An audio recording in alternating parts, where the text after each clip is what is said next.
Hello students, this is Pranab sir here. আমি current electricity পঢ়ি আছিলো তো লাস্ট পার্ট বিলাকত আমি পঢ়িছিলো ফার্স্ট পার্টত আমি পঢ়িছিলো কাৰেন্টৰ ডেফিনিশন কাৰেন্টৰ ডাইৰেকশন কেনেকৈ হয় আৰু কাৰেন্ট ইলেক্ট্ৰিক কাৰেন্ট কেনেকৈ ফৰ্ম হৈছিল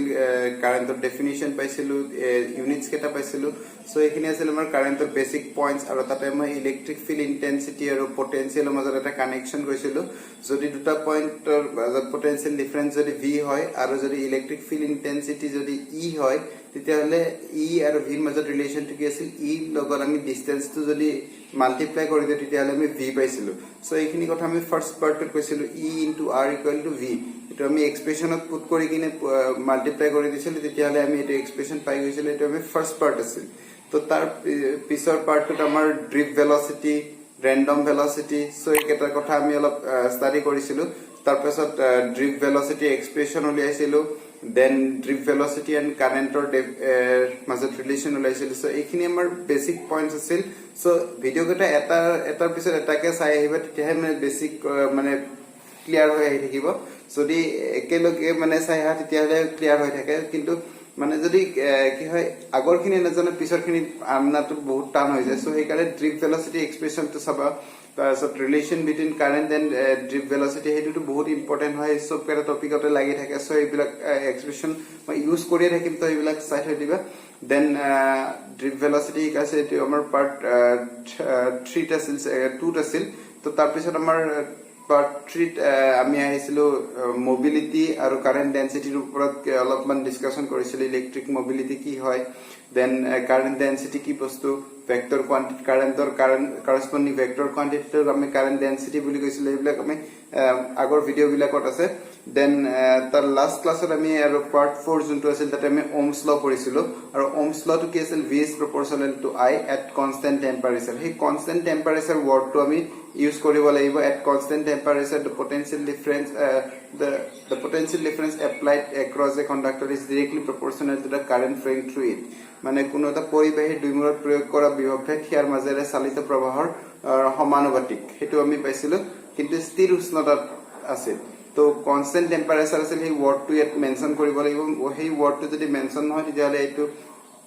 ওহমছ ল ভ্যালিডে নহয় তো আমি লিমিটেশনস পঢ়িম আজি সো আমি এটাকে কৈছো ওহমছ লটো লাস্ট ক্লাছত আমি ওহমছ ল পঢ়িছিলো ফার্স্ট দেন আহিছিল ওহমছ লৰ পিছত আহিছিল ৰেজিস্ট্যান্সৰ কথা অলপমান আনিছিল আমি ৰেজিস্ট্যান্স কি ফ্যাক্টৰৰ ওপৰত ডিপেন্ড কৰিছিল ৰেজিস্ট্যান্স মেইনলি ডিপেন্ডস কৰিছিল length and area of cross সেকশনৰ ওপৰত মানে দৈৰ্ঘ্য আৰু প্ৰস্থ ছেদৰ ওপৰত ডিপেন্ড কৰিছিল আৰু এটা ফ্যাক্টৰ আছিল এটো আছিল ৰেজিস্টিভিটি টু কাৰ ওপৰত ডিপেন্ড কৰিছিল ৰেজিস্টিভিটি ডিপেন্ড কৰে টেম্পাৰেচাৰ আৰু নেচাৰ অফ দা সাবস্টেন্স তো ৰেজিস্ট্যান্স আলটিমেটলি এক্সাইট হয় চাৰিটা কোয়ান্টিটি বা ফোৰ কোয়ান্টিটিৰ ওপৰত ডিপেন্ড কৰে হেকেটা আছিল length of the conductor area of cross section of the conductor nature of the conductor and আৰু লাষ্টটো টেম্পাৰেচাৰ ঠিক আছে সো এই চাৰিটা ফ্যাক্টৰৰ ওপৰত ডিপেন্ড কৰে কেনেকে ডিপেন্ড কৰে তাৰপিছত আমি পাইছিলো ৰেজিস্টিভিটি আৰু কন্ডাক্টিভিটি তো ৰেজিস্টিভিটি আমি ডেফিনিশন বিলাক দি দিছিলো তো ৰেজিস্টিভিটি কাৰ মানে লেন্থ আৰু এৰিয়া অফ ক্ৰস সেকশনৰ ওপৰত ডিপেন্ড কৰা নাছিল হি খালি টেম্পাৰেচাৰ বাঢ়িলে বেলেগ মেটেৰিয়েলৰ ৰেজিস্টিভিটি বেলেগ হয় এইবিলাক আমি কৈ দিছিলো আজি আমি এক্সপ্ৰেছন উলিয়াই দেখিম ৰেজিস্টিভিটি কেনেকে ডিফাৰেন্ট মেটেৰিয়েলৰ ডিফাৰেন্ট হয় কন্ডাক্টিভিটি ডিফাৰেন্ট মেটেৰিয়েলৰ ডিফাৰেন্ট হয় কিন্তু সেম মেটেৰিয়েল যদি থাকে তেতিয়ালে কন্ডাক্টিভিটি সেম কন্ডাক্টৰৰ আৰু সেম কন্ডাক্টৰৰ ৰেজিস্টিভিটি আৰু কন্ডাক্টিভিটি দুইটা সেমে থাকে ৰোধকতা আৰু পৰিবাহিতা দুইটা সেম থাকিব যদিহে আমাৰ কি হয় মানে এডালে পৰিবাহী থাকে ঠিক আছে তো এইখিনি আছিল আমাৰ লাস্ট ক্লাছলৈকে আমাৰ পাৰ্ট 4 লৈকে আছিল তো আজি আমি হেতুকে অলপমান এক্সটেন্ড কৰিম তো লাস্ট নেক্সট আজি পার্ট হ'ব part 5 derivation of Ohm's law তো Ohm's law তো আমি কেনেকে ডিৰাইভ কৰিম এইটো চাম তো মই আগতে কৈ আহিছো মানে এইটো আজি কলো যে কি ডিৰাইভেশন যদি আমি মানে এইটো কাৰেন্ট ইলেক্ট্ৰিসিটি পঢ়ি আহিছো তো কাৰেন্ট ইলেক্ট্ৰিসিটি পঢ়তে আগৰ টপিক কেটা আমি ডাইৰেক্টলি কানেক্ট কৰি থাকিব লাগিব সো সেইকাৰণে আগৰ ভিডিও কেটা যদি চাই হা তেতিয়াহে বেছি ইজি পাবা সো সেই কেটা ভিডিও চাবা আৰু তাতে কিছুমান ৰিলেশন আছে সেই ৰিলেশন কেটা আমি ইয়াত ইউজ কৰিব লাগিব তো কোৱেশ্চনটো তোমালোকৰ 2 মাৰ্কৰ কোৱেশ্চন হিচাপে হে ডেৰিভেশন অফ ওহমছ ল এটা আমি কেনেকে কৰি চাম তো আমি এটা কন্ডাক্টৰ লম এডাল পৰিবাহী লম যাৰ লেন্থ L আৰু ক্ৰস সেকশনাল এৰিয়া A ঠিক আছে এডাল পৰিবাহী লৈছো যাৰ দৈৰ্ঘ্য হৈছে L আৰু ক্ৰস সেকশনাল এৰিয়া A এডাল কন্ডাক্টৰ পৰিবাহী লৈছো যাৰ দৈৰ্ঘ্যটো L ক্ৰছ সেকচনাল এৰিয়া হৈছে ইয়াৰ A মানে প্ৰস্থটো A আৰু ইয়াৰ দুই মূৰত আমি এটা বেটাৰি কানেক্ট কৰিছো এটা পটেনশিয়াল ডিফাৰেন্স এটা দি দিছো সো ইয়াৰ দুই মূৰত যদি এটা পটেনশিয়াল ডিফাৰেন্স দিও পটেনশিয়াল ডিফাৰেন্স মানে এটা বেটাৰি কানেক্ট কৰিব লাগিব সো এই পটেনশিয়াল ডিফাৰেন্স তো কিমান দিছো V পটেনশিয়াল ডিফাৰেন্স তো যদি V পটেনশিয়াল ডিফাৰেন্স ইয়াত দি দিও তেতিয়ালে ইয়াত কি হৈছিল এখন ইলেক্ট্ৰিক ফিল্ড ক্ৰিয়েট হৈছিল এইখিনি কথা আমি আগতে কৈছিলো সো এটা এটা কন্ডাক্টৰ আছে যাৰ লেন্থ L আৰু ক্ৰছ সেকচনাল এৰিয়া A আৰু ইয়াত মই V ভোল্টৰ বেটাৰি এটা কানেক্ট কৰি দিছো V পটেনশিয়াল ডিফাৰেন্স তেতিয়ালে ইয়াৰ এক্ৰছত কিমান হয় V পটেনশিয়াল ডিফাৰেন্স হৈ গ'ল নে নহয় তো লেন্থটো কিমান L আৰু পটেনশিয়াল ডিফাৰেন্স V আৰু ইয়াত এখন ইলেক্ট্ৰিক ফিল্ড ক্ৰিয়েট হৈ গ'ল ইলেক্ট্ৰিক ফিল্ডৰ ডাইৰেকচন কোনফালে আছিল positive charge to negative plate so এইটো পজিটিভ প্লেট আছে এইটো নেগেটিভ প্লেট তো ইলেক্ট্ৰিক ফিল্ডৰ ডাইৰেকচন কি হ'ব পজিটিভৰ পৰা নেগেটিভ তো ইলেক্ট্ৰিক ফিল্ডৰ ডাইৰেকচন এইটো ঠিক আছে এতিয়া মই একদম ফাৰ্স্ট পাৰ্টতে কৈছিল E আৰু V ৰ মাজত ৰিলেচন কি আছিল যদি মই E পাও E ৰ লগত ইলেক্ট্ৰিক ফিল্ড ইন্টেন্সিটিৰ লগত ডিসটেন্সক মাল্টিপ্লাই কৰি দিলে আমি কি পাও পটেনশিয়াল পাইছিল সো ইয়াত ইলেক্ট্ৰিক ফিল্ডখন এইখন এৰাইজ হৈছিল কি কাৰণে এই পটেনশিয়াল ডিফাৰেন্সৰ কাৰণে এই ফিল্ডখন ক্ৰিয়েট হৈছিল তো এটা এই পটেনশিয়াল ডিফাৰেন্সটো কি ইয়াতো আছে তো এই দুটা পইণ্টৰ মাজত পটেনশিয়াল ডিফাৰেন্স কিমান হয় V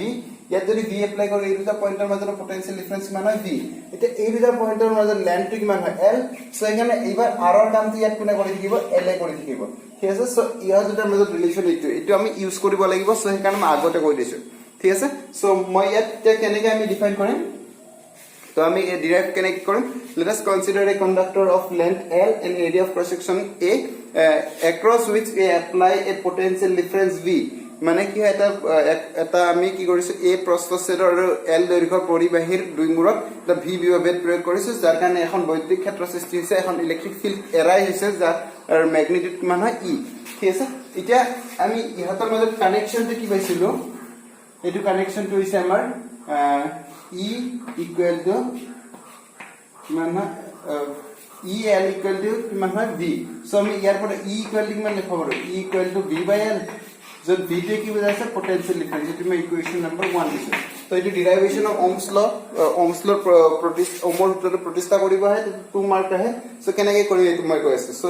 ফাৰ্স্টতে আমি ইলেক্ট্ৰিক এইখিনি কথা লিখি দিলো কি বস্তু লৈছো কনসিডাৰ কৰিছো এইবিলাক আমি লিখিলো তাৰপিছত ইলেক্ট্ৰিক ফিল্ড আমি উই হ্যাভ বুলি দি এটো লিখিম ঠিক আছে দেন আমি আকৌ এটা বস্তু পাইছিলো নাও আমাৰ কাৰেন্টৰ এটো যে মই এক্সপ্ৰেশনটো ইউজ হয় বুলি মই কৈ আছিল NEAVD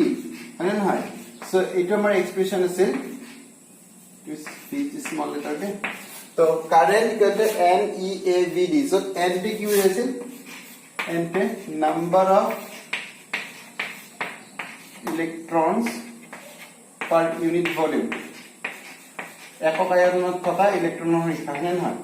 তো এইটো বুজাইছিল number of electron per unit volume E তে বুজাই চাৰ্জ অফ ইলেক্ট্ৰন আৰু এতে তো ক্ৰছ সেকচনাল এৰিয়া প্ৰস্থচ্ছেদ বুলি কৈছে আৰু VD টো কি আছিল ড্ৰিফট ভেলোসিটি অফ ইলেক্ট্ৰন ড্ৰিফট ভেলোসিটি এটো কি আছিল ড্ৰিফট ভেলোসিটি অফ ইলেক্ট্ৰনছ তো ড্ৰিফট ভেলোসিটি এক্সপ্ৰেশনটো আমি পাইছিলো ড্ৰিফট ভেলোসিটি এক্সপ্ৰেশন কিমান আছিল E by m into tau মানে নহয় সেটো আমি পাইছিলো যত এইটো E তে কি বুজাইছিল ইলেক্ট্ৰিক ফিল্ড ইন্টেন্সিটি এটো চাৰ্জ অফ ইলেক্ট্ৰন এটো ইলেক্ট্ৰিক ফিল্ড ইন্টেন্সিটি আৰু m তে কি বুজাই এটা ইলেক্ট্ৰনৰ মাস বুজাইছিল আৰু এটো আছিল ৰিল্যাক্সেশন টাইম বা বিৰাম সময় তো ৰিল্যাক্সেশন টাইম বা বিৰাম সময় কাক কয় দুটা কনজিকিউটিভ কন্ডিশনৰ মাজত দুটা ওচৰা-ওচৰি সংঘাতৰ মাজত যোনটো টাইম লয় সেই টাইমটোকে আমি কি বুলি কওঁ ৰিল্যাক্সেশন টাইম বা বিৰাম সময় বুলি কয় এইবিলাক বস্তু ফাৰ্স্ট ইয়াৰত পাই আছো তো ৰিল্যাক্সেশন টাইম কাক কবা দুটা কনজিকিউটিভ আমি যেতিয়া এলেকো কানেক্ট কৰিম ইয়াত থকা ফ্ৰী ইলেক্ট্ৰনছ এটা মুভ কৰিব তো মুভ কৰোতে ইয়াতৰ মাজত খুন্ডা-খুন্দি হয় আৰু দুটা ওচৰা-ওচৰি সংঘাতৰ মাজত যোনটো টাইম লয় সেই টাইমটোকে আমি কি বুলি কওঁ ৰিল্যাক্সেশন টাইম বুলি কওঁ যাক আমি টাউ দি বুজাও ঠিক আছে তো এইখিনি বস্তু আমি অলৰেডি পাই আহিছো সো এতিয়া চাবা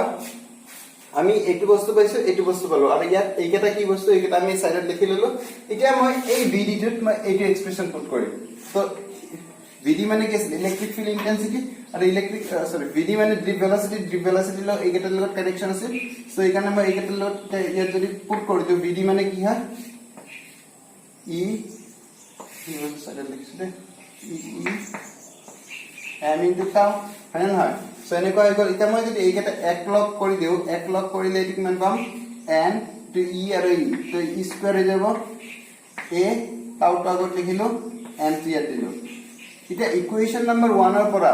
e এর ভ্যালু টো কি লেখা হবে ইয়াত e একবার লিখি লিছো e টো ইয়াত লিখিলো এটা ইকুয়েশন নাম্বার 1 এর পৰা e এর জায়গা কি লেখা হবে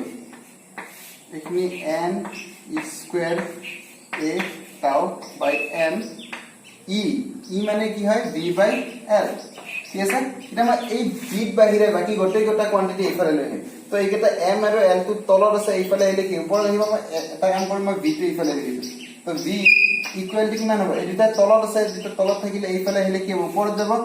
সো m আৰু l টো ওপৰত আহিব ঠিক আছে এটা এইকেটা কোয়ান্টিটি কি আছে ওপৰত আছে এইফালে আহিলে কি হ'ব তলত গুচি যাব তো এটো কিমান পাম n স্কয়ার a tau ঠিক আছে আৰু ইয়াত কি আছে i টো আছে সো এখানে i টো লিখি দিও ঠিক আছে সো এইখিনিকে আমি পাই গলো তো এটা সোয়া এইখিনি বস্তু কি হয় কনস্ট্যান্ট হয় না নহয় এডুকেশন মাস অফ m মানে কি আছে মাস অফ ইলেকট্রন l মানে কি হয় length of the conductor n is number of charge number of electrons per unit volume এটো কনস্ট্যান্ট হয় তো চার্জ অফ ইলেকট্রন কনস্ট্যান্ট হয় এটো a টু কি হয় এরিয়া অফ ক্রস সেকশন প্রস্থ এটো কনস্ট্যান্ট হয় তাও টু রিল্যাক্সেশন টাইম এটো কনস্ট্যান্ট হয় মানে কি হয় আমি কি দেখিলো এইটো কোয়ান্টিটি কি হয় এইখিনি বস্তু এটা কন্ডাক্টৰৰ কাৰণে ফিক্স হয় এটা কন্ডাক্টৰৰ লেন্থ টু সেম থাকিব কিন্তু বেলেগ বেলেগ কন্ডাক্টৰৰ l টু বেলেগ বেলেগ হ'ব ঠিক আছে কিন্তু এটা এইটো আমি এটা কেস বুলি দিছো এইখিনি কোয়ান্টিটি কে এটা কাৰণে ফিক্স হয় আৰু সেই কাৰণে এইটো আমি কি বুলি ক'ব পাৰো এটা কনস্ট্যান্ট আৰু এই কনস্ট্যান্ট আমি r নাম দিছো ঠিক আছে সো এইটোৱে আহি গ'ল আমাৰ ওহমছৰ সূত্ৰ ওহমছ ল তো এইটোকে আমি এনেকা টাইপত প্ৰুফ কৰিব পাৰো which is ওহমছ ল এনেকা টাইপত লিখি দিলে এইটো ডেৰিভেশন হৈ গ'ল ঠিক আছে তো ওহমছ ল যদি ডেৰিভেশন হলে তোমালোকে এনেকে এইখিনি বস্তু লেখা লব কনসিডাৰ এ কন্ডাক্টৰ এই কনসিডাৰ কৰাখিনি লিখিম সো উই হ্যাভ এট লিখিম সো এগেইন বা নাও বুলি দি কারণ এইখিনি সো ইয়াত কি বস্তু আছে এটা লিখিলো ড্রিপ ভেলোসিটি এক্সপ্রেশন এটা আমি অলরেডি পাই হা সো এই ড্রিপ ভেলোসিটি এক্সপ্রেশন টো ইয়াত পুট কৰিছো ইকুয়েশন নাম্বাৰ 1 এৰ পৰা ই ভ্যালুটো পুট কৰি কিনে এৰা নিছো তাৰছত ভি একফালে ৰাখিম বাকিখিনি কোয়ান্টিটি একফালে লৈ গৈছো লৈ যাই কিনে এইখিনি পালো আৰু তাৰ পিছত আমি কি লিখিলো v equal to something constant into I so something constant hey constant to আমি কি বুলি কৈছে resistance বা রোধ বুলি কৈছে so আৰু এইটো কি আছিল ওহমছ ল so এইখিনি কে আমি কি বুলি কও ওহমছ ল বুলি কও ঠিক আছে so question to ahead derivation of ohm's law derive ohm's law বুলি আহিলে তোমালোকে এইখিনি কৰিব লাগিব যোনটো 2 মার্কস থাকে ঠিক আছে কিন্তু কোয়েশ্চন বিলাকত কি হয় এইখিনিয়ে না থাকে ইয়াৰ লগত আৰু অলপ মানে এক্সটেনশন কৰি বঢ়াই দিয়ে তো বঢ়াই কি দিয়ে তোমালোক কেনেকৈ টাইপত কোয়েশ্চন দিব derive ohm's law and hence find an expression for resistivity and conductivity ঠিক আছে তো অসমীয়া মিডিয়ামৰ কেনে কৰিছো মই ওহমৰ সূত্ৰৰ প্ৰতিষ্ঠা কৰা আৰু ইয়াৰ পৰা ৰোধকতা আৰু পৰিবাহিতাৰ প্ৰকাশ ৰাখি প্ৰতিষ্ঠা কৰা বা উলিওৱা হেনেকৈ পদ আহে সো ইটা সো আমি এটো আমি পাই গলো এটো এক্সপ্রেশন পাই গলো এইখিনি আমি কৰিলে এইখিনি এক্সপ্ৰেশন পাই গলো এটা আমি ইয়াৰ পৰা আমি এই যোনটো আমাৰ r আছে আমি সেই r2 ইউজ কৰি কিনে আমি কি কৰিম ৰেজিস্টিভিটি আৰু কন্ডাক্টিভিটি উলিয়াম সো কেনেকৈ কৰিম চাবা সো এইখিনি বস্তু মই মুছে দিলো সো এটা আমি ইয়াত কি পালো এটো which is ইয়ালৈকে লিখি which is ohm's law লিখিবা হয় r2 কিমান দিছো কাৰ জায়গাত r2 লিখিছো এটো বস্তু লিখিলো r2 কাৰ জায়গাত লিখিছো মই n l divided by n square a tau এইখিনি জায়গাত লিখিছো এটোকে আমি কি লিখম which is the resistance of this conductor হয় না কাৰণ এটো কাৰণে আমি এইখিনি বস্তু পাইছো so this is the resistance of this conductor এতিয়া আমি আকৌ কি পাই আহিছিল আমি আগতে কি পাইছিল again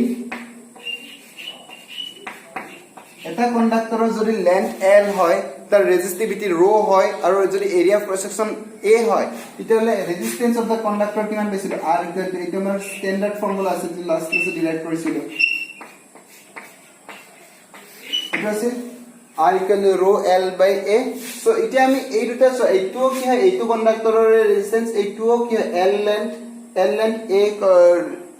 cross sectional area a প্ৰস্থচ্ছেদৰ পৰিবাহীৰে ৰোধ হয় সো দুইটা ৰেজিস্ট্যান্স সেম এটা বস্তুৰে হয় সো আমি কি কৰিব দুইটা ইকুৱেট কৰিব পাৰো সো যদি আমি দুইটা ইকুৱেল কৰো তো দুইটা ইকুৱেল কৰিলে আমি কিমান পাম ইয়াৰ পৰা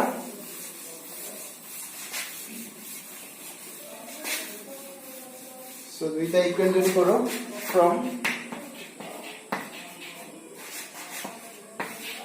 2 and 3 from 2 and 3 पर আমি কি পাব rho l by a ঠিক আছে rho l by a equal to কিমান হ'ব n l divided by n square a tau. So L cancel gol, A cancel gol. So ইয়াৰ পৰা tau rho equal to কিমান পাম? Rho equal to m by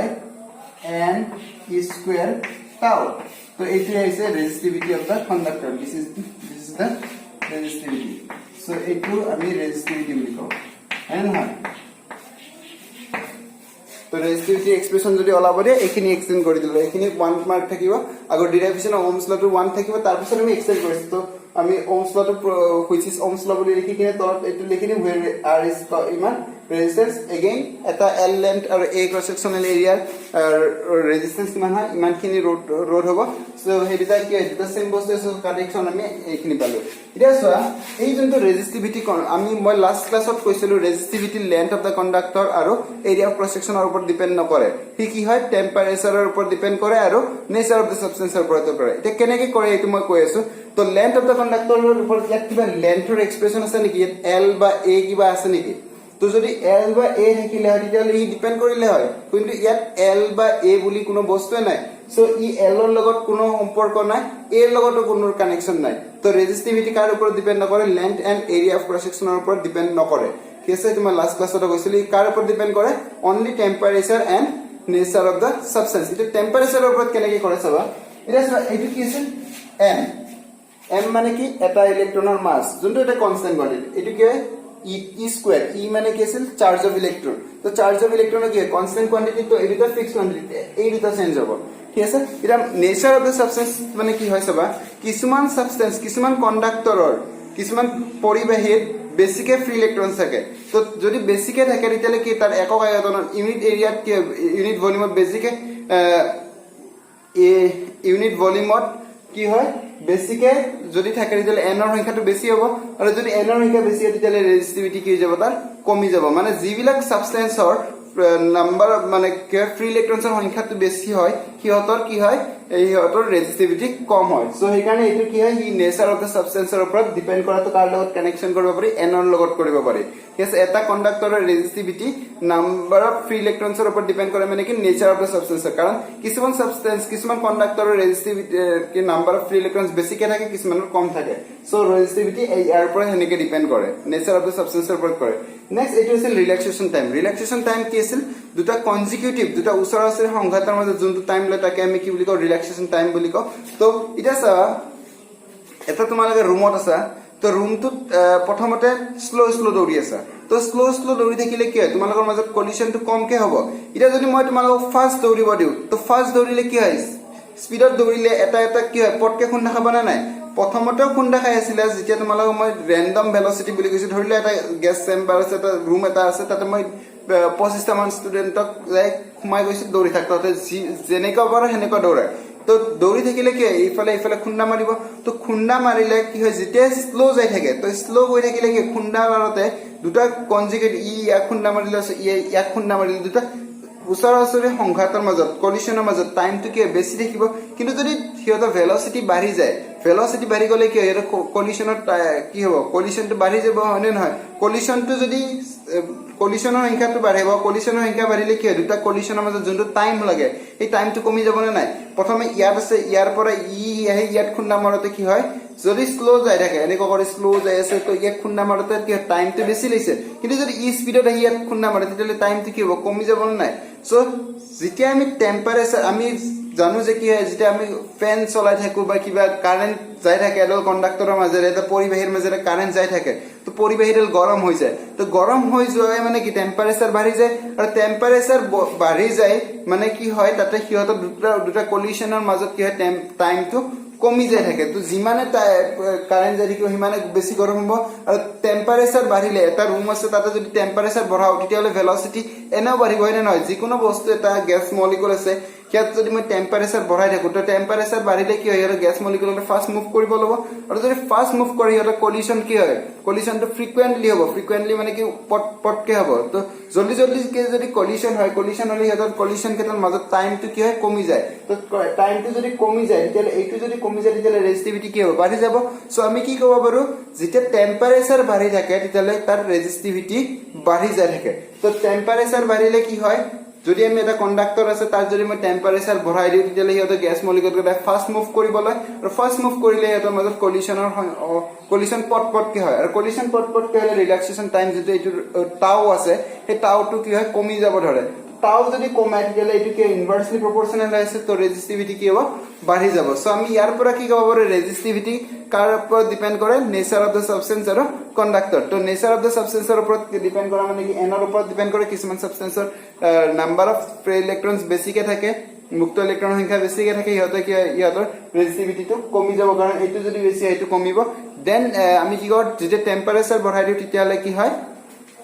temperature বাড়লে collision তো frequently হয় আর collision যদি frequently হয় তেলে টাউ টু কমিব আর টাউ কমিলে রেজিস্টিভিটি বাঢ়ি যাব সো আমি টেম্পাৰেচাৰৰ লগত ৰেজিস্টিভিটি কানেকশনটো কেনেকুৱা হয় টেম্পাৰেচাৰ বাঢ়িলে এইটো কমিব সো এইটো বাঢ়িব মানে টেম্পাৰেচাৰ বাঢ়িলে ৰেজিস্টিভিটি বাঢ়িব তে কেনেকৈ বাঢ়ে এইবিলাক আমি নেক্সট ক্লাস বিলাকত ডিসকাস কৰিম তাতে টেম্পাৰেচাৰ কোএফিচিয়েন্ট অফ ৰেজিস্টিভিটি বুলি এটা টপিক আহিব সো টেম্পাৰেচাৰ বাঢ়িলে ৰেজিস্টিভিটি বাঢ়ে সো এইটো মনত ৰাখা আৰু ৰেজিস্টিভিটি যদি বাঢ়ে তেতিয়ালে কি হয় ৰেজিস্টিভিটি বাঢ়িলে ৰেজিস্ট্যান্স বাঢ়িব না নহয় সো এটা কন্ডাক্টৰৰ টেম্পাৰেচাৰ বাঢ়িলে ৰেজিস্ট্যান্স বাঢ়ি যায় থাকে ঠিক আছে সো এইটো কথা মনত ৰাখিবা তো এটো পিছত ইউজ কৰিম তো এটা জাস্ট জানি থৈ দিয়া তো এটো হৈছে আমাৰ ৰেজিস্টিভিটি এক্সপ্ৰেশন পালো নেক্সট আছে কন্ডাক্টিভিটি তো কন্ডাক্টিভিটি কি আছিল আমাৰ সিগমা ইকুয়াল কি আছিল 1/ρ হয় না তো 1/ρ যদি হয় এটো আমি উল্টাই দিলে হ'ল তো এটো উল্টাই দিলে কিমান পাম n² τ/n ঠিক আছে তো কন্ডাক্টিভিটি কি হয় লেন্থ অফ দা কন্ডাক্টৰ আৰু এৰিয়া অফ ক্ৰছ সেকশনৰ ওপৰত ডিপেন্ড নকৰে ইও ৰেজিস্টিভিটি নিচিনা সেম বস্তু হয় খালি উল্টা হয় তাৰ ঠিক আছে तो क्वेश्चन तो की बोली है derive Ohm's law and hence find resistivity and conductivity जोनखिनि एखिनि बस्तु सो মই অলপমান বেছিকে কৈ দিছো তোমালোকে এখিনি বস্তু ইয়াত লিখিব না লাগে এখিনি বস্তু ইউজে হ'ব সো ইদেন ডিপেন্ডেন্স কৈ আছে এইবিলাক বস্তু পিছত ইউজে হ'ব ইয়াত না লাগে ঠিক আছে দ্যাটস জাস্ট এনেকা টাইপৰ ডিৰাইভেশন টু তোমালোকে মনত ৰাখিবা ডিৰাইভেশন টু কি হয় কেনেকে বস্তুবিলাক কৰিছো সো এইবিলাক চাই লবা সো এখিনি আছিল আমাৰ ডিৰাইভেশন অফ ওমস ল নেক্সট আছে আমাৰ ওমস লৰ ভেক্টৰ ফৰ্ম ঠিক আছে তো ওমস লটো আমি কি পালো v IR সো এটু মই এই রো টু লিখি দিলে রো টু বস্তু লাগি থাকিব সো এখানে মই রো টু লিখি দিলে রো টু কিমান পালো আমি m/n e² টাউ সো এটো আমি লিখি দিছো তো লাগিব অলপ পিছত তো এটো আমাৰ হৈ গল ওমস ডেৰিভেশন নেক্সট আছে vector form of Ohm's law so আমি কি পালো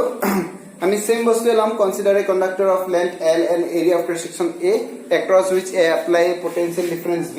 due to which an electric field arises from this side to this আমি কৰা ইপত লিখি ললো আগৰটো নিচিনা সেম দেন ইটা আমি ভেক্টৰ ফৰ্মটো প্ৰুভ কৰিম ইটা আগতে আমি ওমস ল পাই আছিলো ওমস ল কি আছিল আমাৰ আগৰ ওমস লটো V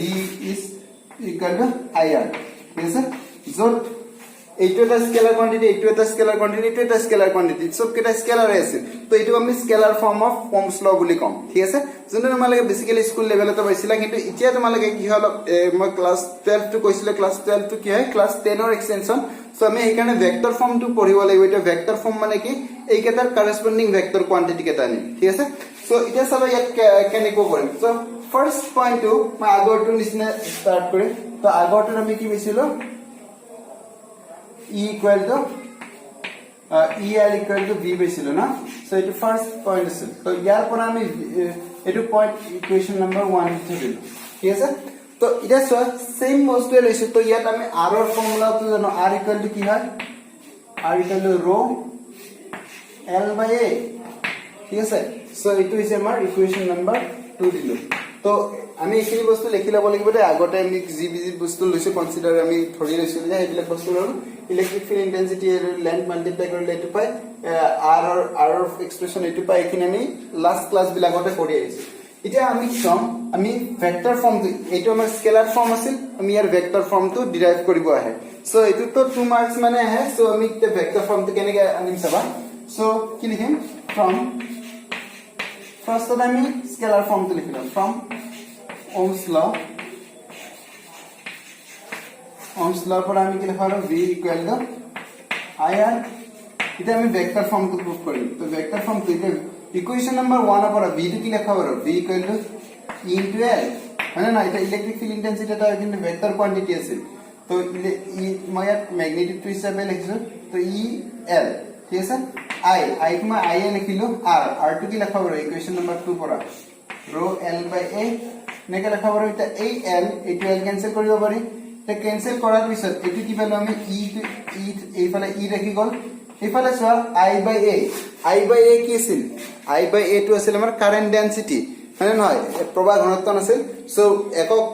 আয়ত একক কালীন মাজেৰে একক প্ৰচেছৰৰ মাজেৰে যিমানখিনি কারেন্ট চালিত হয় এটোকে আমি কি বুলি কওঁ এটোকে আমি কারেন্ট ডেনসিটি বুলি কৈছিলো মানে ইউনিট এৰিয়াৰ মাজেৰে যিমান কাৰেন্ট যায় এটোকে কাৰেন্ট ডেনসিটি বুলি কয় আৰু কারেন্ট ডেনসিটি আমি কি বুলি লিখো j বুলি লিখো j ইনটু rho তে rho মানে আমি কি লেখা হ'ব 1 by sigma মানে না j equal sorry rho equal 1 by sigma তো এটা সিগমা টো ইফালে লৈ যাব পাৰো তো সিগমা টো ইফালে নিলে কি হ'ব j equal to sigma into e ঠিক আছে তো এইটো হৈ গল আমাৰ কি j সিগমা ইনটু e তো সিগমা টো এটা স্কেলার কোয়ান্টিটি তো e টো কি আছে ইলেক্ট্রিক ফিল্ড ইন্টেন্সিটি e টো কি হয় এটা ভেক্টর কোয়ান্টিটি ঠিক এনেকে j টো কি আছিল কারেন্ট ডেনসিটি এইটো এটা ভেক্টর কোয়ান্টিটি তো এইটো এটা ভেক্টর কোয়ান্টিটি এইটো এটা ভেক্টর কোয়ান্টিটি এটা এটা স্কেলার কোয়ান্টিটি তো ভেক্টর ফর্মত যদি লিখো তো আমি কি লিখিম ইন লাস্ট লাইন হিসাবে লিখিম in vector form in vector form में কি লেখা হলো j vector equal to কি হয় sigma into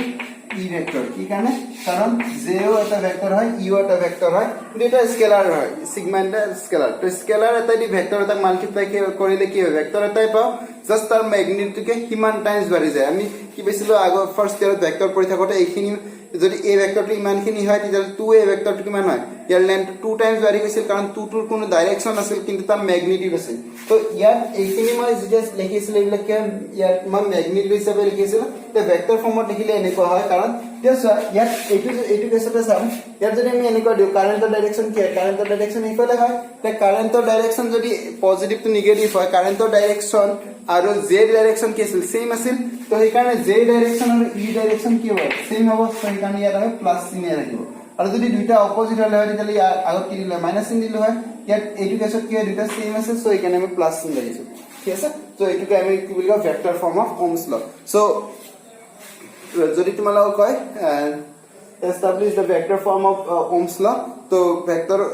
ওহমৰ সূত্ৰ ভেক্টৰ ওপৰত প্ৰকাশ কৰা তেতিয়ালে আমি কি বস্তু কৰিব লাগিব সো ফাৰ্স্ট আমি কি কম এইটো বস্তু লিখিম তো এইটো লিখিম এইকেটা আমি we know that বুলি কয় লিখি দি আমি জানো যে from Ohm's law বুলি কয় জাস্ট আমি সাবস্টিটিউট কৰিছো সাবস্টিটিউট কৰি কিছুমান ক্যান্সেল কৰিছো আৰু ক্যান্সেল কৰি কি লিখিলো যে এটা ভেক্টৰ কোয়ান্টিটি এইটো এটা ভেক্টৰ কোয়ান্টিটি সো এইখিনি লিখিম আৰু এইটোকে আমি কম this is the vector form of Ohm's law ঠিক আছে সো এইখিনি আছে vector form derivation of Ohm's law তো derivation of Ohm's law হৈ গল আমাৰ ভেক্টৰ ফৰ্ম হৈ গল আৰু লাষ্ট ক্লাছত আমি স্কেলাৰ ফৰ্মটো বিষয়ে বেছি এক্সপ্লেইন কৰিছিলো ৰেজিস্ট্যান্সৰ লগত কেনেকৈ কানেকচন হয় এইবিলাক চাইছিলো ৰেজিস্ট্যান্স vi গ্ৰাফৰ স্লোপে আমাক কি দিছিল ৰেজিস্ট্যান্স আছিল এইখিনি কথা আমি কৈছিলো নেক্সট এতিয়া আমি Ohm's law লাষ্ট টপিকত আহিছো বাকিখিনি Ohm's law আমাৰ অলমোস্ট শেষ হৈ গল এতিয়া আমি last topic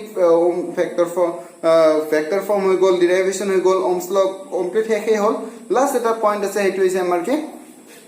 limitations of Ohm's law so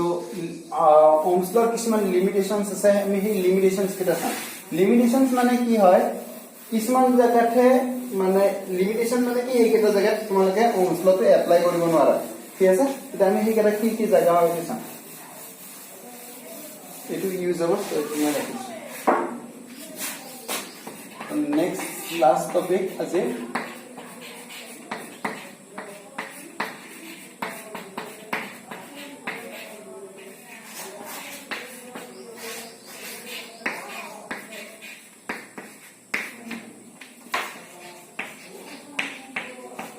Ohm's law তিনটা লিমিটেশন আছে ফার্স্ট লিমিটেশনস তো আছে মেটেৰিয়ালসৰ কাৰণে তো মেটেৰিয়ালসৰ কাৰণে কি হৈছে বা আমি আগতে কৈ আছিল at constant temperature v is proportional to I so যদি ইফালে v হয় ইফালে যদি I হয় তাহলে কি আছে v is proportional to I হৈছিল তো ইয়াত যদি ইকুয়াল চিন দি ইয়াত কি হৈছিল তা কনস্ট্যান্ট আছিল আৰু এটা ৰেজিস্ট্যান্স হৈছিল ঠিক আছে সো এইটো কি আছিল আমাৰ স্ট্ৰেইট লাইন পাসিং থ্ৰু দা অৰিজিন আছিল গ্ৰাফডাল কেনে পাছিল এনেকুৱা টাইপৰ আছিল এটা চোৱা তো মই অলপ আগতে কৈ আছিল যেতিয়া আমি টেম্পারেচার বঢ়াও তো টেম্পারেচারটো এনে বাঢ়িছিল নেকি এনেতো বাধা নাছিল যেতিয়া এটা কণ্ডাক্টৰৰ মাজেদি কাৰেণ্ট যাই থাকে তেতিয়ালে তাৰ কি হয় আমি ওয়্যাৰডালৰ সাইডত যদি লাৰি চাও তেতিয়ালে কি গৰম হৈ থাকে না নহয় তাৰডালত যে জ্যাকেটেড কৰাখিনিতে মই ৰাবাৰ যেন থাকে সেই ৰাবাৰৰ ওপৰত লাৰ বাৰিছো তাৰডালত ডাইৰেক্ট লাগি শৰ্ট কৰব তাৰডালত ডাইৰেক্ট নহয় তাৰ উপৰত যদি টাচ কৰিছো তো আমি কি পাও তারডাল গরম হৈ থাকে যিকোনো এটা ইলেক্ট্রিক ডিভাইস যদি বহুত সময় আমি চলাই থাকো কি গরম হৈ যায় কি কাৰণে কাৰণ তাৰ মাজেদি যেতিয়া কাৰেণ্ট যাই থাকে তাত কি হিট প্ৰডিউস হয় যাক আমি জুলস হিটিং ইফেক্ট পাইছিলো আমি স্কুল লেভেলত জুলত তাপীয় ক্ৰিয়া ইয়াতো আমি পাম কেইদিনৰ পিছত সো হেতু জাস্ট জানি থৈ দিয়া এটা কণ্ডাক্টৰৰ মাজেদি বহুত সময় যদি কাৰেণ্ট যাই থাকে তেতিয়ালে তাত কি হয় তাত টেম্পাৰেচাৰ বাঢ়ি যায় আৰু টেম্পাৰেচাৰ বাঢ়িলে তুমি আগতে কৈছো টেম্পাৰেচাৰ যদি বাঢ়ি যায় তেতিয়ালে কি হয় দুটা কন্ডিশনৰ মাজত টাইমটো কি কমি যায় টাইম কমি গলে ৰেজিস্টিভিটি কি বাঢ়ি যায় সো আমি কি কৈছিলো ৰেজিস্টিভিটি যদি বাঢ়ি যায় তেতিয়ালে কি হ'ব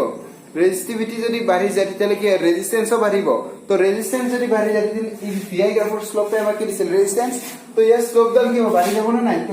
বাঢ়ি গলে কি ওপৰ ফালে গুচি যাব সো এই কাৰণে এইটোকে আমি কি বুলি কওঁ ওহমছ ল সো এইখিনি ওহমছ লটো ভ্যালিড হ'ল নেকি ওহমছ লৰ গ্ৰাফডাল কি আছে straight line passing to the origin কিন্তু এই গ্ৰাফডাল কি এনেকৈ কৰি বাঢ়ি যায় আছে মানে প্ৰথম অৱস্থাত যেতিয়া এট কনস্ট্যান্ট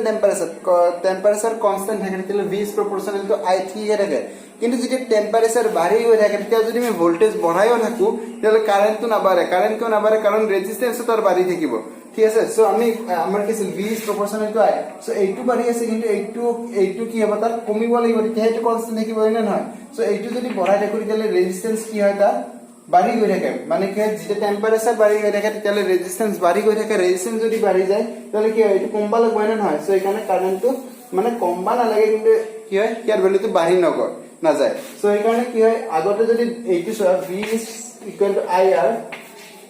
যদি এইটো কনস্ট্যান্ট হয় এইটো যিমানে বঢ়ায় এইটো সিমানে বাঢ়িব কিন্তু যদি এইটো যদি বাঢ়িব ধৰে এইটো বাঢ়িব ধৰিলে এইটো কি হয় এইটো আগতে যিমান ৰেটত বাঢ়িছিল এতিয়া সিমান ৰেটত নাবাঢ়ে ঠিক আছে সো এই কাৰণে এতিয়া আগতে কি আছিল এইটো কনস্ট্যান্ট আছিল তো এইটো কনস্ট্যান্ট থাকিলে এইটো বঢ়াই থাকিলে এইটো কি প্ৰপৰচনেল সমানুপাতিকভাৱে বাঢ়ি আছিল কিন্তু এইবাৰ যদি টেম্পাৰেচাৰ বাঢ়াৰ লগে লগে এইটো বাঢ়িব ধৰে এইটো বাঢ়িব ধৰিলে এইটো কি হয় এইটো আগতে যিমান বাঢ়িছিল ইবাৰ সিমানকে নাবাঢ়িব সো এই কাৰণে এইটো কেছত কি হয় আমাৰ ওহমছ লটো ভ্যালিড নহব সো মেটেলছৰ ক্ষেত্ৰত কি হয় যেতিয়া টেম্পাৰেচাৰ বাঢ়ি যায় থাকে তেতিয়ালে আমাৰ ওহমছ ল ভ্যালিড নহয় এইটো আমাৰ ফাৰ্স্ট লিমিটেশন ঠিক আছে সেই কাৰণে আমি যে ওহমছ ল লিখো ওহমছ ল লিখোতে আমি ফাৰ্স্ট লাইনটো এট কনস্ট্যান্ট টেম্পারেচার হেতু ওয়ার্ডটো লিখিব লাগিব আগতে আমি স্কুল লেভেলত কৈ থাকোতে এনে জাস্ট কৈ আছিলো কি এট কনস্ট্যান্ট মানে কি হয়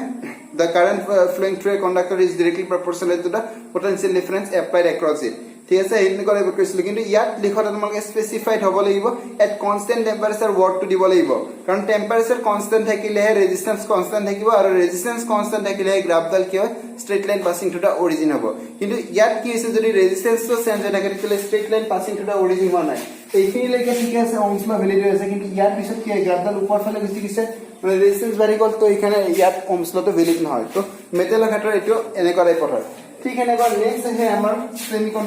সেমিকন্ডাক্টৰ মানে এটা পিএন ডায়োড বুলি ক'ব জাংশন ডায়োড হয় আচলতে তো এইটো তোমালোকে সেমিকন্ডাক্টৰ ইলেক্ট্ৰনিক্স চেপ্টাৰটো তবা ইয়াত জাস্ট জানি হৈ দিয়া তো এটা জাংশন ডায়োডত দুটা কানেকশন থাকে এটা কয় ফৰৱাৰ্ড জাংশন এটা কয় ৰিভাৰ্স বায়াসিং তো ফৰৱাৰ্ড বায়াসিং আৰু ৰিভাৰ্স বায়াসিংত কি হয় যদি আমি এনেকুৱা টাইপত চাও এইফালে V এইফালে I ঠিক আছে এইফালে V এইফালে I সো এটা ইয়াত আমাৰ কি আছে এটা ৰেজিস্টাৰ আছে ধৰি এইটো এটা ৰোধক এটা আছে ৰেজিস্টাৰ এটা আছে ইয়াত যদি বেটাৰী এটা কানেক্ট কৰো তো বেটাৰীটো কানেক্ট কৰিলে ইয়াত যদি এনেকুৱা V থাকে এইফালে I থাকে তো মই ধৰি লৈছো কনস্ট্যান্ট টেম্পাৰেচাৰটো কনস্ট্যান্ট আছে তো ইয়াৰ ৰেজিস্ট্যান্স কি ফিক্স হ'ব সো এইফালে পৰা ধৰিলে মই 5 ভোল্ট দিছো তো তেতিয়ালে ইয়াত ধৰি লৈছো 2 এম্পিয়াৰ কাৰেন্ট আছে এটা যদি মই এই ব্যাটারিটো উল্টাই দিও তো ব্যাটারিটো উল্টাই দিলে কি হয় রেজিস্ট্যান্স এইফালে কারেন্ট যাব এইফালে কারেন্ট গলে এটা 2 এম্পিয়ারে যাব কিন্তু এই যোনটো পিএন ডায়োড হয় ডায়োডৰ ক্ষেত্ৰত হেতু নহয় তো এটা সেমিকন্ডাক্টৰ চেপ্টাৰটো আমি পঢ়িম তাতে ৰিভাৰ্স বায়াসিং আৰু ফৰৱাৰ্ড বায়াসিং আছে এটা জাস্ট ইয়াত এনেকৈ এবাৰ মনত কৰি ৰাখি থৈ দিয়া তাতে আমি বেছি ডিটেইলছত পঢ়িম তো পিএন জাংশন ডায়োডত কি হয় ডায়োডৰ সিম্বল এনেকুৱা টাইপত থাকে এতিয়ালৈকে তোমালোকে চাগে ডায়োডৰ কথা শুনা নাই যে ডায়োডত কি হয় এতিয়া এইটো কয় আমাৰ ডায়োডৰ পি সাইড আৰু এইটো এন সাইড বুলি কয় তো ডায়োডৰ এইটো আমি ফৰৱাৰ্ড বায়াসিং বুলি কওঁ যদি ডায়োডৰ পি সাইডটোৰ লগত বেটাৰী পজিটিভ আৰু এন সাইডৰ লগত বেটাৰী নিগেটিভ কৰি দিলে এইটো ফৰৱাৰ্ড বায়াসিং বুলি কয় তেতিয়াহ'লে কি হয় ইজিলি কাৰেন্ট যাব দিয়ে তো ইজিলি কাৰেন্ট যাব দিলে ইয়াৰ কি হয় এনেকৈ গুচি যাব হয় না নহয় তো ভোল্টেজ বাঢ়ি থাকিলে কারেন্ট তাত বাঢ়ি গৈ থাকে ঠিক আছে কিন্তু এইটো যদি আমি ব্যাটারিটো উল্টাই দিও ব্যাটারিটো উল্টাই দিলে কি হয় এনেকুৱা টাইপৰ গলটো যদি +5 ভোল্ট মানে 5 ভোল্ট টু প্লাসটো যদি এন সাইডৰ লগত দিও মাইনাসটো যদি পি সাইডৰ লগত দিও ডায়োডৰ তেতিয়ালে কাৰেন্টটো ইয়াত কি হয় এইফালে কাৰেন্ট এলাওৱে নকৰে ঠিক আছে তো ৰিভাৰ্স বায়াসিং ডায়োডত কোনো কাৰেন্ট এলাও নকৰে ফৰওয়াৰ্ড বায়াসিং কাৰেন্ট এলাও কৰে সো এই কাৰণে কি হয় এনেকুৱা টাইপৰ দিছে ঠিক আছে তো ৰিভাৰ্স বায়াসিং কাৰেন্টটো ভোল্টেজ বঢ়াই থাকিলেও কাৰেন্টটো না বাঢ়ে সো এই কাৰণে এইটো হৈছে আমাৰ কি পিএন জাংশন ডায়োডৰ এটা ভোল্টেজৰ পিছত ইয়াৰ কাৰেন্ট হঠাতে বাঢ়ি যায় যাক আমি ব্ৰেকডাউন ভোল্টেজ বুলি কওঁ সো তোমালোকে এইটো চেপ্টাৰত ইমান ডিটেইলছত জানিব নালাগে এইটো চেপ্টাৰত জাস্ট এনেকৈ জানি থৈ দিয়া পিএন জাংশন ডায়োডত মানে কি হয় মেটেল কন্ডাক্টৰৰ ক্ষেত্ৰত যদি আমি কারেন্টটো এইফালে যাব সেম পটেনশিয়াল দিও তো ব্যাটারিটো যদি এইফালে প্লাস দিও এইফালে মাইনাস দিও তেতিয়ালে এইফালে যিমান কারেন্ট যাব ব্যাটারিটো উল্টাই দিলেও কারেন্টটো সেম হৈ যাব কিন্তু পিএন জাংশন ডায়োডৰ ক্ষেত্ৰত যদি আমি ব্যাটাৰিটো উল্টাই দিও তেতিয়ালে তাৰ কাৰেন্টৰ ভ্যালুটো চেঞ্জ হৈ যায় মানে এটা ফলত কারেন্ট ম্যাক্স বহুত যাব দিব এটা ফলে কারেন্ট যাবই নিদিয়ে সো সেইটো হৈছে আমাৰ পিএন জাংশন ডায়োডৰ ক্ষেত্ৰত সো এই কাৰণে পিএন জাংশন ডায়োডৰ ক্ষেত্ৰত আমাৰ ওহমছ লটো ভ্যালিড নহয় মেটাল কন্ডাক্টৰছৰ ক্ষেত্ৰত ভ্যালিড হ'ব কিন্তু এট কনস্ট্যান্ট টেম্পাৰেচাৰ কিন্তু পিএন জাংশন ডায়োডৰ ক্ষেত্ৰত এটো কিতেও মানে কি হয় ভ্যালিড নহয় ভ্যালিড কিয় নহয় কাৰণ ইয়াৰ এটা ডাইৰেকশনত কাৰেন্ট দিয়ে এটা ডাইৰেকশনত কাৰেন্ট নিদিয়ে সো এই কাৰণে পিএন জাংশন ডায়োডৰ ক্ষেত্ৰত ওহমছ ল ভ্যালিড নহয় আৰু এটা থাৰ্ড আছে এটো হৈছে গেলিয়াম আৰ্ছেনাইড এটা এলয় হয় এটা সংকৰ হেতু তো এই যোনটো গেলিয়াম আৰ্ছেনাইড হয় গেলিয়াম আৰ্ছেনাইড এটা মেটেৰিয়েল হয় তো তাত তো যদি আমি এইটো নিচিনাকে এটা ধৰিলে আমি গেলিয়াম আৰ্ছেনাইডৰ টুকুৰা এটা আছে ইয়াত যদি আমি বেটাৰি কানেক্ট কৰিছো তো ইয়াত যদি আমি বেটাৰি কানেক্ট কৰিতে আমি ভোল্টেজটো আমি কি দি জুখো ভোল্ট মিটাৰ দি আমি ভোল্টেজ জুখিব পাৰো আৰু কাৰেন্ট জুখা ডিভাইস আছে আমাৰ এমিটাৰ তো ভোল্ট মিটাৰ আৰু এমিটাৰ কানেক্ট কৰি আমি যদি ইয়াৰ এক্ৰছত কাৰেন্ট আৰু ভোল্টেজ জুখি দেখো তাহলে এই গ্ৰাফডাল কেনেকুৱা হয় তুমি প্ৰ্যাকটিক্যালি পোৱা বস্তু হয় তো এইফালে ধৰিলে আমি ভোল্টেজ দিছো এইফালে কাৰেন্ট দিছো তো প্ৰথম অৱস্থাত যেতিয়া ভোল্টেজ বাঢ়ি থাকে তেতিয়া কাৰেন্টটো কি হয় ইয়াৰ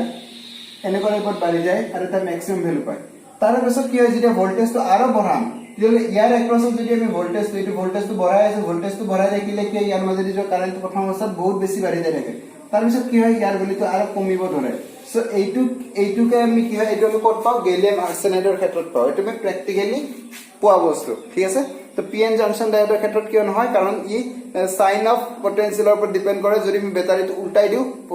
plus to minus minus to plus কৰি দিও তেতিয়ালে কি হয় একফালে কাৰেন্ট দিয়ে একফালে নিদিয়ে সো এই কাৰণে ইয়াত কি হয় ওহমছ ল ভ্যালিড নহয় তো কনস্ট্যান্ট টেম্পাৰেচাৰ ইয়ালৈকে কি হয় কনস্ট্যান্ট টেম্পাৰেচাৰ আছিল সো ইয়ালৈকে ভ্যালিড কৰিছে কিন্তু ইয়াত টেম্পাৰেচাৰ বাঢ়ি গ'লে এইটো ভ্যালিড নকৰে ইয়াতো চোৱা ইয়াত আমাৰ কি স্ট্ৰেট লাইন পাসিং থ্ৰু দা অৰিজিন হৈছে নেকি স্ট্ৰেট লাইন যদি পাসিং থ্ৰু দা অৰিজিন হয় তেতিয়া ওহমছ ল ভ্যালিড কৰিলে কিন্তু এইটো কেছতো আমাৰ স্ট্ৰেট লাইন পাসিং থ্ৰু দা অৰিজিন হোৱা নাই সো এই কাৰণে এইটো কেছতো আমাৰ কি ওহমছ ল ভ্যালিড নকৰে ইয়াত কি হৈছে চা এইটো যদি মই এইখিনি এটা কাৰেন্ট লৈছো এইখিনি পয়েন্ট লৈছো এইটো ধৰিছো মই ইফালে গলে কি কাৰেন্টটো বাঢ়ি যাব ধৰিছো 2 এম্পিয়াৰ সো 2 এম্পিয়াৰৰ কাৰণে চোৱা তো 2 এম্পিয়াৰত এইখিনিতে এটা পটেনশিয়াল বেছি ধৰিলা এইটো আমাৰ 1 ভোল্ট আৰু এইটো 5 ভোল্ট ঠিক আছে সো 1 ভোল্ট তো তোমার 2 এম্পিয়ার কারেন্ট পাইছে 5 ভোল্ট তো 2 এম্পিয়ার কারেন্ট পাইছে সো V = IR যদি হয় এটা আমাৰ ওহমছ ল আছিল V = IR তো V = যদি IR হয় এটো যদি বেলেগ হয় এটো বেলেগ হ'ব লাগিছিল কিন্তু ইয়াত কি হয় এটা কাৰেন্টৰ কাৰণে আমি দুটা কৰেসপন্ডিং ভোল্টেজ পাই থাকো সো সেই কাৰণে ইয়াতো আমাৰ ওহমছ লটো ভ্যালিড নহয় ঠিক আছে এইবিলাক প্ৰ্যাকটিক্যালি পোৱা বস্তু এইকেটাৰ ওপৰত ওহমছ লটো ভ্যালিড নহয় সো লিমিটেশনস অফ ওহমছ ল যদি লিখিব দিয়ে তেতিয়ালৈকে এই তিনটা পইণ্ট লিখিব লাগিব ফাৰ্স্ট পইণ্টটো কি হয় যদি আমি কাৰেন্ট এটা কন্ডাক্টৰৰ মাজেৰে কাৰেন্ট যাই থাকে তেতিয়ালে ৰেজিস্ট্যান্স বাঢ়ি যাই থাকিব তো ৰেজিস্ট্যান্স যদি বাঢ়ি যাই থাকে তেতিয়ালে তাৰ কি হয় কাৰেন্টটো আগতে যিমান ৰেটত বাঢ়িছে সিমান ৰেটত নপৰে সো এই কাৰণে এইটো কেছত মেটেলছৰ ক্ষেত্ৰত কনস্ট্যান্ট টেম্পাৰেচাৰ আছে ওহমছ ল ভ্যালিড হ'ব ঠিক এনেকৈ পিএন জাংশন ডায়োডৰ ক্ষেত্ৰত এইটো তোমালোকে চেপ্টাৰ নম্বৰ 14 ত পাবা তাতে আমি ডিটেইলছত পঢ়িম ইয়াত জাস্ট এনেকৈ মনত ৰাখা পিএন জাংশন ডায়োডত যেতিয়া আমি ফৰৱাৰ্ড বায়াসিং কৰিম তেতিয়ালে কাৰেন্ট পাই থাকিম কিন্তু ৰিভাৰ্স বায়াসিং কৰিলে মানে কি বেটাৰিটো যেতিয়া উল্টাই দিম তেতিয়ালে কাৰেন্ট মানে জিৰো পাও সো কি হয় সেম পটেনশিয়াল সেম পটেনশিয়ালৰ যদি বিভৱ ভেদ যদি সেমে প্ৰয়োগ কৰো কিন্তু বেটাৰিটো উল্টাই দিও তেতিয়াহলে ই কি হয় কাৰেন্টটো সেম নিদিয়ে মানে ই পটেনশিয়ালৰ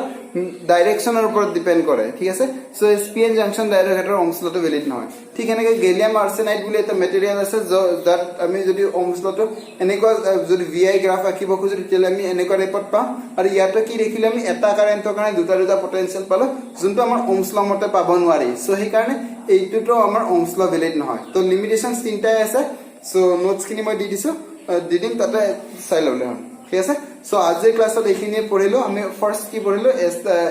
মানে ডেৰিভেশন অফ ওহমছ ল তাৰ পিছত আমি ৰেজিস্টিভিটি আৰু কণ্ডাক্টিভিটি ওলালো তো এইখিনি বস্তু চাই লব দেন আমাৰ ভেক্টৰ ফৰ্ম অফ ওহমছ ল পালো তাৰ পিছত আহি গল আমাৰ লিমিটেশন অফ ওহমছ ল সো এইখিনি আজিৰ ক্লাস সো অলপমান